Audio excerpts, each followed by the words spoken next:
그래서 꼭 시험 볼 때는 기사하고 산업기사. 지금 여기 2학년 이번 겨울에 산업기사 공부를 한다면은 3학년 겨울에 한번 자격증을 땄기 때문에 훨씬 더 쉽게 기사 자격증을 붙을 수가 있죠. 똑같은 공부예요. 산업기사 자격증을 붙을 수 있는 실력이면 기사도 붙어요. 기사 붙을 수 있는 실력이면 산업기사 붙는 거고 그렇게 되어 있는 거예요. 시험이. 다른 시험이 아니기 때문에 한 과목에 더 들어가냐 안 들어가냐 그 차이인데 그거는 그렇게 크지 않아요. 그러니까 얼마든지 할 수 있단 말이에요. 그런 것이 이제 자격증인데 꼭 여러분들이 여기 기사 자격증 그러면 수질이나 대기나 어떤 게 좋아요? 자격증이. 그때 달라요. 이렇게 되는 거예요. 내가 수지를 갖고 있으면 꼭 좋은 자리는 대기만 나와. 대기 갖고서 꼭 좋은 자리가 수질만 나와. 그런 사람들이 있어요. 그렇게 맞는 사람이. 그러니까는 기본적으로 우리 환경을 졸업하면은 2자격증은 있어야 돼. 92년도에 폐기물 처리 기사가 처음 생겼어요. 우리나라에 최초로 강의한 사람이 저예요. 그거를. 그럼 저도 최초로 이제 그게 시험 제도가 생겼으니까는 저도 자격증이 없잖아요. 그죠? 같이 강의해가지고 저도 같이 시험 보고 1회 시험 때 저도 자격증을 붙었어요. 그 자격증을 갖고 있단 말이에요. 그때 학생들한테 너 제발 이거 하지 마라. 차라리 수질이나 대기하지 왜 폐기물 하냐. 말려서 강의했던 인원이 한 600명 됐어요. 그때 바보였죠. 그래 해. 그래서면 몇천 명을 가르쳤을 거야.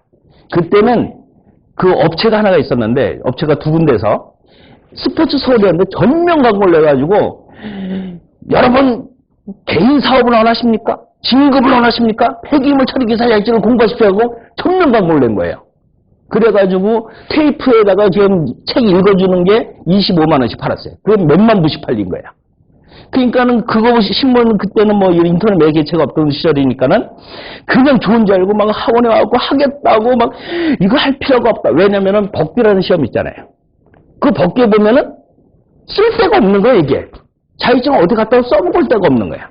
그때만 해도. 그러니까 이걸 왜 하느냐. 내가 가르치려고 공부해보니까는 이거 아니다. 그래도 하겠다는 거야. 그래서 한 600명을 가르쳤어요.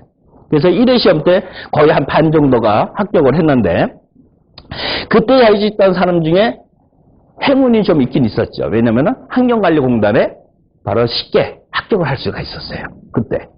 그 폐기물 자격증 때문에. 그런 거는 있었지만은 그 법이 지금도 폐기물 처리 기사 시험을 보면은 법 있잖아요. 그 법에 보면은 독립적으로 폐기물 처리 기사가 반드시 있어야 된다는 건 없어요. 이 회사에 폐기물 처리 기사가 반드시 필요하다라고 하면은 그걸로 끝난 게 아니라 여기에는 수질 환경 기사나 배기 환경 기사 둘 중에 하나가 반드시 대신할 수 있다라고 되어져 있어요. 그 얘기는 수질 대기 자격증이 있으면은 폐기물 처리 기사가 필요한 곳에 둘 중에 하나는 무조건 써먹게 돼 있어. 그러면 폐기물 처리 기사가 갖고 있는 거나 동일하게 되는 거예요. 왜냐면 어차피 몸이 하나이기 때문에 수질 써먹으면서 폐기물 또 써먹는 게 아니란 말이에요. 그 한 회사에서는 하나를 써먹는 거기 때문에 두 개 갖고선 폐기물은 얼마든지 써먹을 수 있는 거예요. 그런 조건이 법에 보면 나와 있다고요. 제가 하는 게 아니라. 그러니까는 그것보다는 뭐가 되겠어요? 그러면은 최소한 여기에 수질이나 대기가 가장 좋은 조건이죠. 여러분 중에서 나는 영어만큼은 확실하게 할 수 있어. 뭐 번역하는데 아주 손쉽고 그러면은 추천해 줄 수 있는 게 이 온실가스예요. 온실가스는 전부 모든 사업이 유엔에서 나오는 것을 기준해서 해요. 그럼 걔네들이 전부 이제 들어오는 건 뭐예요? 영어로 오는 거잖아요. 1차적으로 번역하는 일이 이래요. 저한테 배웠고 그다음에 저희 학원에서 강의를 했던 친구가 지금 미국에서 저기 석사를 하고 서울시립대에서 저기 박사를 해가지고 요 사업을 하는 친구가 있어요. 그래서 회사에 한 40명 되는데 가서 보니까는 일단은 이걸 하려면 영어는 기본이 돼야 되는. 안 그러면 밤새도록 그 번역하기는 해가지고 그 일이 뭔지를 법의 규정이 어떻게 된 걸 바뀌는지를 알아야만이 그 사업을 추진할 수 있기 때문에 그게 안 되면은 안 된다 그러더라고. 근데 그런 쪽은 조금 갈 수 있는 사람들만 갈 수 있기 때문에 어떻게 돼? 그 정도가 되면 훨씬 더 쉽게 잘 빠져나갈 수도 있죠. 일은 조금 힘들어도. 그러니까 그런 쪽 아니면은 기본적으로 수질이나 대기를 하는 게 좋죠.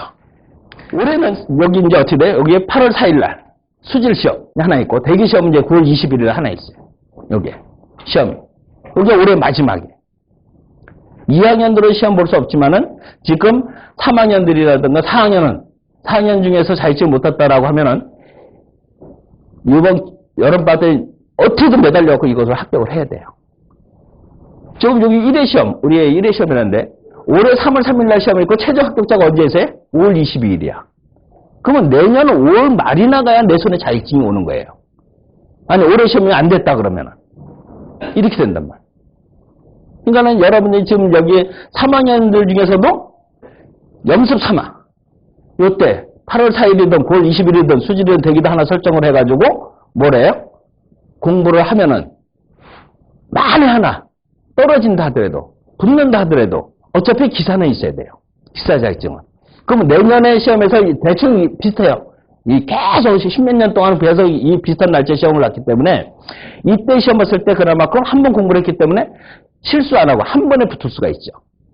3학년부터 내년 4학년 시험 볼 때 한 번 봐가지고 딱 합격한다는 보장은 누구도 못하는 거예요. 실수라는 게 있잖아요. 그죠? 실수는 뭐예요? 자기가 알았던 거를 틀렸을 때 실수하는 거거든. 모르는 문제, 어려운 문제 그게 나왔는데 이거 틀렸어. 실수했네 이런 얘기 안 해요. 그죠? 내가 아는 문제를 틀렸을 때 실수한다 이렇게 얘기한단 말이에요. 그러니까 이렇게 한 번 시험을 보면 경험을 하게 되면은 그나마큼 그 다음번 시험 문제 그나마큼 쉽게 붙을 수 있는 소지가 되는 거죠.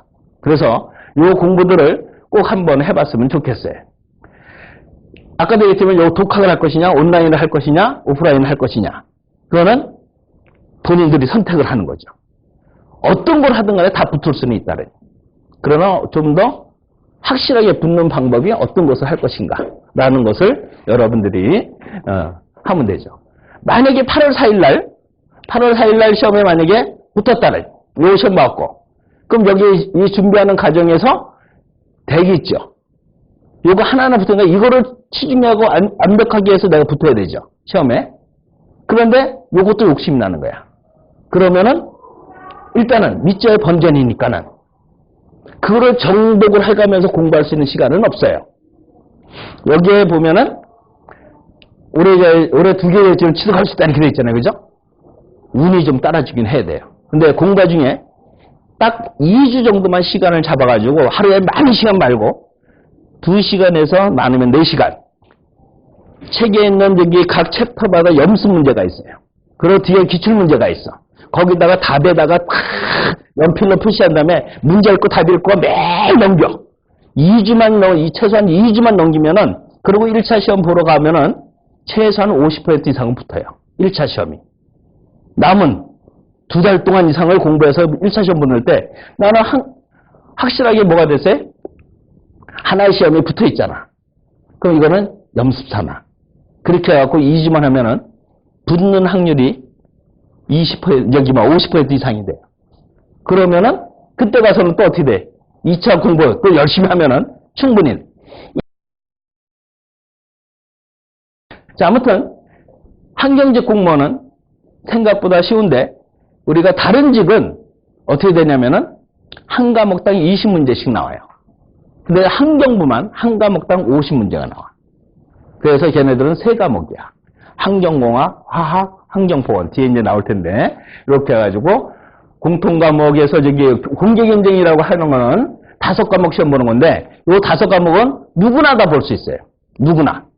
그런데 여기에는 요 지방지에는 이제 주거지제한 있고 현재 시민은 거주자나 과거 3년 이상 거주자 아까 얘기했던 거 서울시는 거주지 제한이 없고 군무원이나 군에서 근무하는 게 있죠. 그거는 뭐 토익이라든가 이것이 학력의 필수로 이런 것이 필요하다. 그래서 국어, 영어, 한국사하고 환경과 화학. 그런데 여기에 다음 장에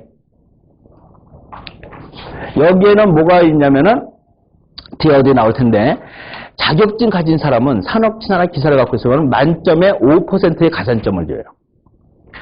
5과목 이 사람들은 자격증 갖고 있으면 어떻게 돼? 105점이 만점이야. 평균. 그런데 자격증이 없으면 그냥 100점이 만점이에요. 여기에다가 뒤에 이제 컴퓨터 자격증이 있으면 1%를 더 줘요. 그래가지고 요때 하면은 그러면 4과목 잘하고 한 과목 못해도 그 사람은 한 과목 쌤쌤이면은 5과목에서 다 저기 뭐 5% 가산점이 있기 때문에 어떻게 돼요? 그나마큼 합격률이 높겠죠. 요거 공개인증 시험을 봐가지고 합격을 할 수 있는 사람은 자기가 그나마 영어에 자신 있다. 라고 하는 사람은 오히려 5과목 공부하는 게 훨씬 공무원 시험하고 기사 시험하고 차이점이 뭔지 아세요? 크게 2가지가 있어요. 하나는 공무원 시험은 대부분이 한 문제당 1분의 시간을 줘요. 기사 시험이나 산업기사는 1분 30초의 시간을 줘요. 두 번째는 산업기사나 기사 시험에는 공학용 계산기를 쓸 수가 있어요. 공무원 시험에서는 계산기를 쓸 수가 없어요. 그럼 공무원 시험 문제, 계산 문제가 나와야 안 나와요? 나오니까 쓰지 말라는 거죠. 안 나오면 쓸 일이 없잖아, 그죠? 1698을 중력가속 9.8로 나누면 얼마예요? 1698을 9.8로 나누면 한참 계산할 거야. 사람들이 시험을 안 보면 그렇게 돼요. 그럼 9.8로 돼. 1698이니까 어떻게 돼? 9.8을 11하고 계산하는 거야. 그럼 어떻게 해? 169.8이죠? 10으로 나누면은. 근데 원래는 9.8이잖아요. 그럼 169.8보다 조금 큰 게 답이죠? 그거 작은 건 답이 될 수가 없는 거야. 그래서 잘라버리면서 근사치로 답을 찾아야 돼요. 심지어는 루트도 계산해야 돼요. ln 10이 얼마예요? 우리는 계산기만 사용했으니까 계산기 2.303 눌러야 나오는 거야. 상형 로그에 자연배수 이하면은 0.434라는 것은 계산기를 눌러야 되는데 기본적으로 그걸 알아야 돼. 그걸 모르면은 산수가 안 돼. 산수를 할 수가 없는 거야. 그러니까 그런 요령들도 계산 문제가 나오면은 사람들이 포기를 못하네, 이거. 시험을 봐보니까는. 왜? 산수만 맞으면 답인데, 막 더하기 빼기 곱하기 나누기 했는데, 보기에 답이 없네? 그럼 어떻게 해? 포기를 못하는 거야. 왜? 산수만 맞으면 답이잖아요, 그죠? 분명히. 근데 그 산수가 그때 가서 왜 이렇게 안 되는지 모르겠어. 그리고 나중에는 이거 긋는 것도 안 돼. 이거 막, 두 손이 되게 떨려가지고 이러는 거죠. 저는 공무원 시험은 끝날 때